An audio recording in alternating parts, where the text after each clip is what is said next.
Around the world, millions of impoverished or abandoned children are cared for in orphanages. These homes have gotten kids off the street and given them amazing opportunities through education and support. But there is a global conversation right now about whether this is the best way to care for kids. To tell us more, I'm joined by Jorge and Tara Garcia. Thanks so much for joining me. Yeah, thrilled to be here. Thank you for having us. Now, you're here from Honduras, and Yes. you had spent some time working with orphanages, and you've seen both the positive and the negative. So what are some of the good and bad of, really dealing with kids who are in an extreme situation? Sure. Well, I mean, definitely the heart behind starting the orphanage. A lot of directors and founders poured their whole lives into running the orphanage and caring for the kids. So definitely that's the good, the heart behind it. And Yeah, it's so much need that trying to implement a better model right away would just not be possible or practical, right? So it's if we take it just as a transition period to get into something better, I think is acceptable, but not as a final solution or final model for the problem. Yeah. So kids, are getting an education, they're getting nutrition, a safe place to sleep. So there's all those benefits, but long term, what are the drawbacks? yeah, so over 8 years of working with orphanages, we started to see that no matter how much we all poured into them, the kids still aged out and had a lot of the same issues. About 60%, still went back to the life they would have known if it wasn't for the orphanage. And it's like, why 60%? And so it's just pieces started to be put together, and we started to realize nothing can replace family and those attachment and belonging and things that just happen in a family. Like no matter how much we pour into that orphanage setting, you just can't replace it with the education and that one person running themselves ragged. You just can't. So. And Jorge, you were mentioning that a lot of the kids in orphanages in poverty contexts aren't actually real orphans. Tell me about that. So I had this experience. It's a short story. So we, as Tara said, we visited orphanages and helped them out with their most urgent needs, right? So close to Christmas time, we would visit this place, and we show up and no one's there. And I'm asking the staff, like, where are all the kids? Where are all the children? And they're like, oh, they went back home to their families for Christmas.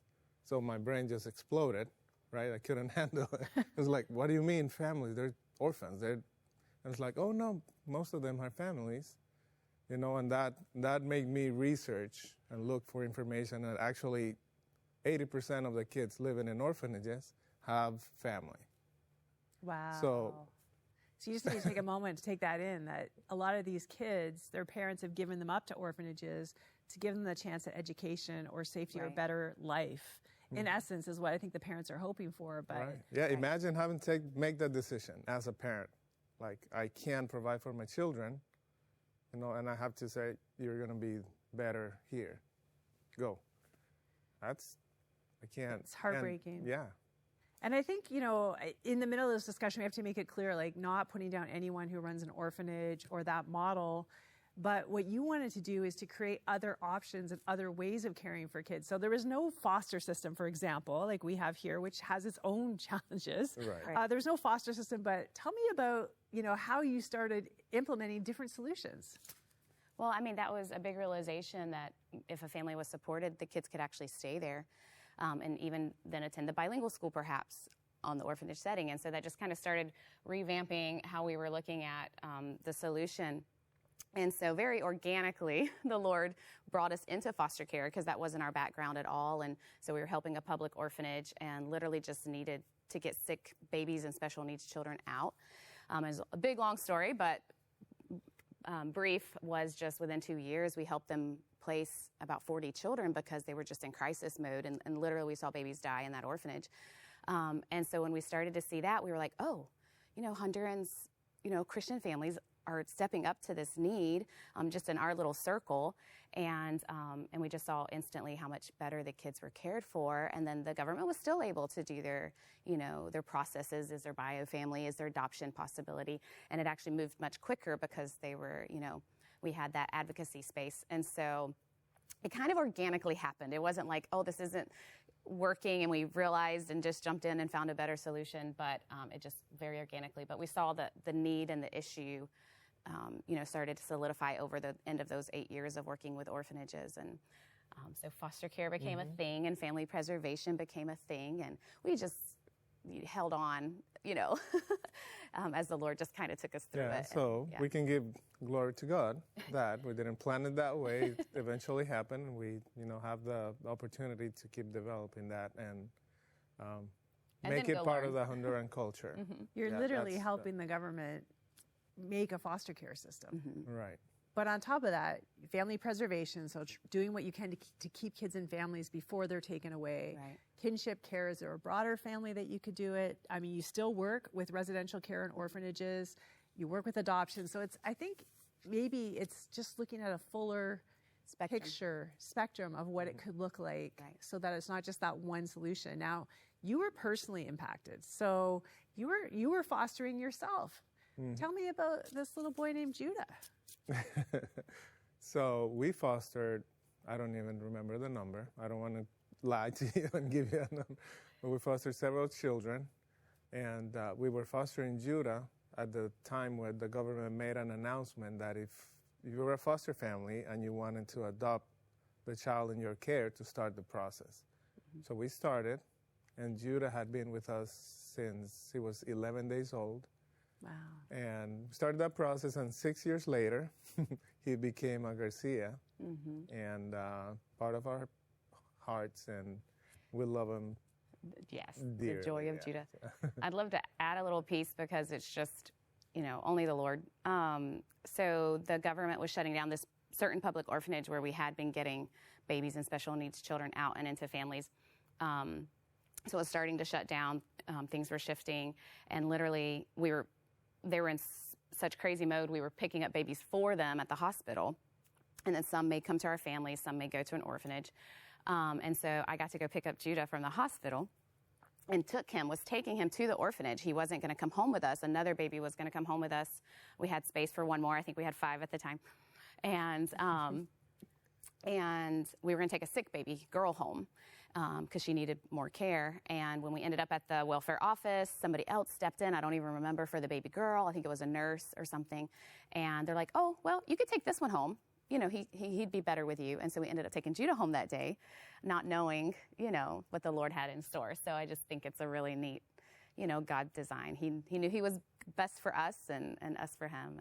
And you talk about these God moments, because you fostered a lot of kids that I'm sure you fell in love with. So what was it that pushed it over the line that Judah belongs in our family? Well, I mean, just at that moment when the government made the announcement, he was the only one in our house that didn't have biological family available or known about. And we feel strongly still about reintegration, if we can get the family, safe and secure to get the child back. So we're like, well, Judah we know he's going to adoption, unless somebody comes out of the woodwork somewhere in the next several years. And we always knew we wanted to adopt. Yes.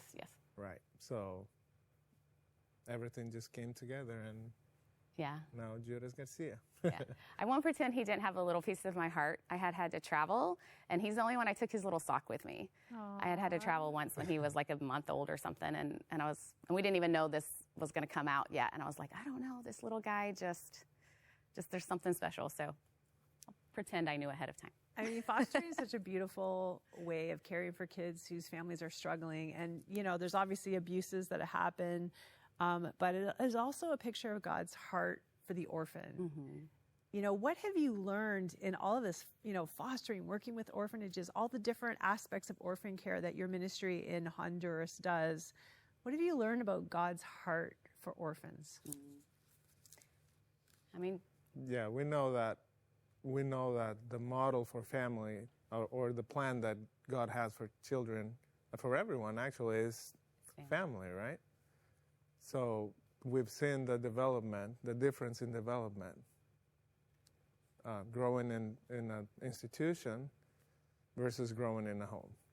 Children get to experience, to see how mom and dad and brother and sister, that dynamic, how it works. And that's how you learn. That's how you learn your parenting skills, part of them, right, from your parents, right? So placing a kid in a Christian family that has been vetted, is going to be,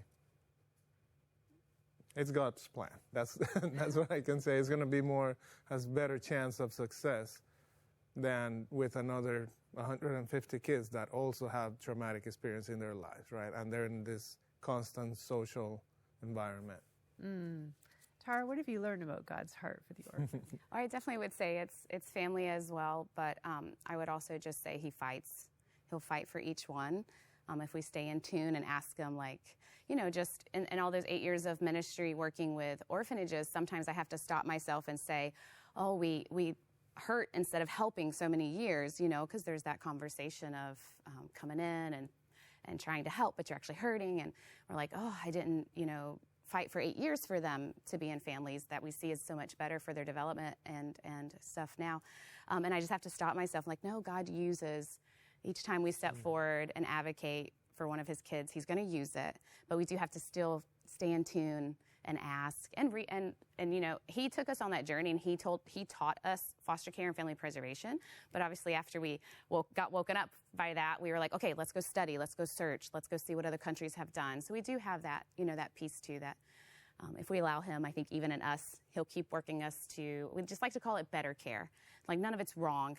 Our hearts are right, but like there's always better. And even for family preservation and foster care, we're like, okay, what's better? What could we be doing better? And so I just think the Lord just, you know, his heart is to fight for him and to use us to do that as well. Right, and as we said, so I talk to pastors all the time, right, trying to get them to join this movement in Honduras, right? And one of the things is that people are more impacted when they hear from their pastor from the pulpit, that rather someone from an organization come and share, right?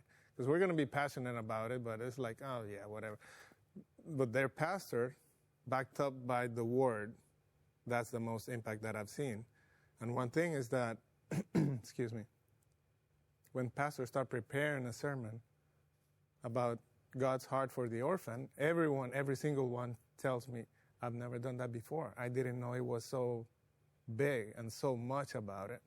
You know, it's not just this one subject, right? It's all over. Yeah, and you know, I mean, you guys work with a local church, which is so important. And if you are going to foster, adopt, have an orphanage, like whatever, all those family preservation, you need a supportive community to do that in. So I think winning the hearts of the local church is so important.